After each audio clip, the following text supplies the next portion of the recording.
Hello everyone. Chapter name cell communication and cell signaling में जो topic cover करेंगे वो है कीमोटैक्सिस।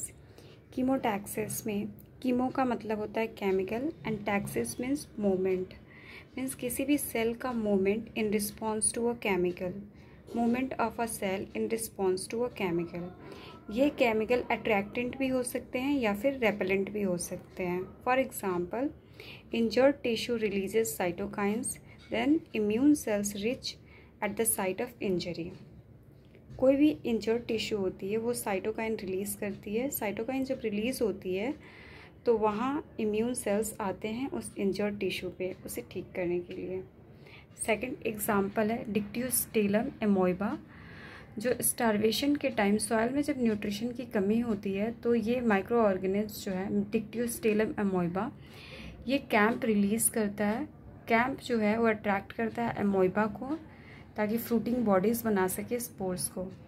स्पोर्स बनते हैं हमेशा अनफेवरेबल कंडीशंस में, तो यहाँ स्पोर्स के लिए फ्रूटिंग बॉडीज़ बना सके एमोइबा, इसलिए कैंप को रिलीज़ करता है dictyostelium amoeba. Dictyostelium amoeba in soil at the time of starvation releases camp. Camp then attract amoeba to form fruiting bodies for spores. Bacterial chemotaxis के बारे में अब रीड करेंगे। इसमें होता है, इसमें देखेंगे फ्लैजुलर मूवमेंट केमिकल के प्रेजेंस में कैसे हो रहा है। जैसे जब अट्रैक्टेंट का केमिकल प्रेजेंट है और जब रेपेलेंट का केमिकल प्रेजेंट है तो किस तरीके की मूवमेंट कर रही है बैक्टीरिया की फ्लैजुला।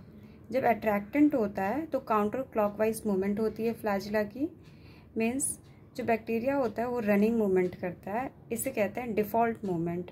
जब रेपेलेंट होता है तो बैक्टीरिया क्लॉकवाइज मूवमेंट करती है और इसे कहते हैं टम्बलिंग मूवमेंट, मीन्स बैक्टीरिया जो होता है जंप करता है, पीछे की तरफ जंप करता हुआ मूवमेंट करता है।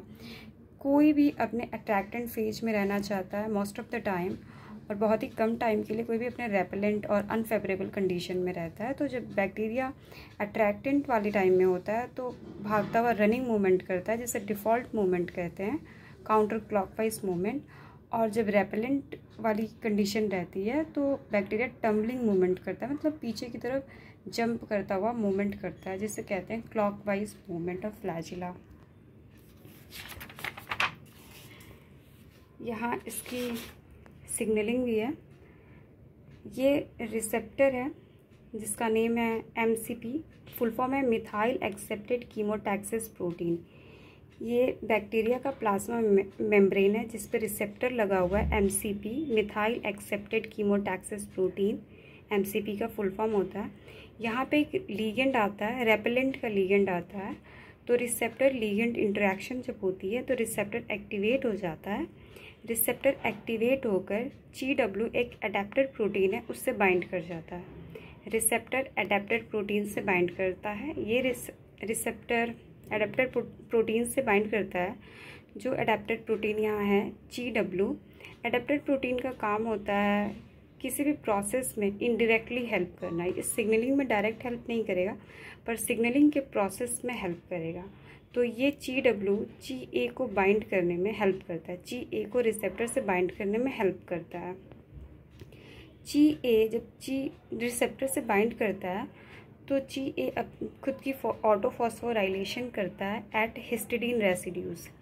जब GA ऑटोफॉस्फोराइलेशन करता है तो अपने फॉस्फेट को ट्रांसफ़र कर देता है GY के पास उसके एस्पार्टेट रेसिड्यू पे।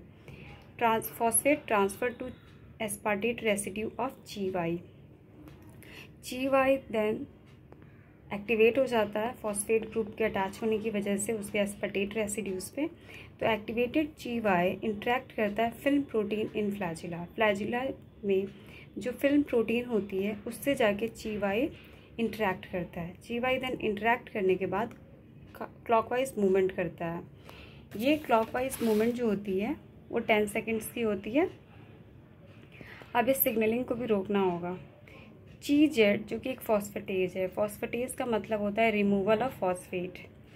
तो ये GZ फॉस्फेट का रिमूवल करता है GY से। GY एक्टिवेट ही था फॉस्फेट से, जब इससे फॉस्फेट रिमूव हो जाएगा तो GY इनएक्टिवेट हो जाएगा और इस वजह से सिग्नलिंग रुक जाएगी। देन है अट्रैक्टेंट। अट्रैक्टेंट डिटेक्ट होता है बाय एमसीपी रिसेप्टर। अट्रैक्टेंट जो लीगेंड है उसे डिटेक्ट करता है एमसीपी रिसेप्टर, देन लीगेंड और रिसेप्टर का इंट्रैक्शन होता है तो GR एक्टिवेट होता है। GR जब एक्टिवेट होता है तो मिथाइल ग्रुप से ये अटैच हो जाता है। मिथाइल ग्रुप अटैच होता है एमसीपी रिसेप्टर से। मिथाइल ग्रुप का अटैच होने का मतलब होता है फॉस्फेट का रिमूवल। तो जब मिथाइल ग्रुप अटैच होगा एमसीपी रिसेप्टर से तो GY और GW का सिग्नलिंग रुक जाएगा, क्योंकि मिथाइल ग्रुप का अटैच होने का मतलब होता है फॉस्फेट का रिमूवल। जब फॉस्फेट रिमूव हो जाएगा तो GY GW इनएक्टिवेट हो जाएगा, तो सिग्नलिंग रुक जाएगी और देन अट्रैक्टेंट की सिग्नलिंग चलने लगेगी, that is counter clockwise movement होने लगेगा, रनिंग मूवमेंट होने लगेगा फ्लैजिला का। आई होप आपको समझ आया हो। Thank you.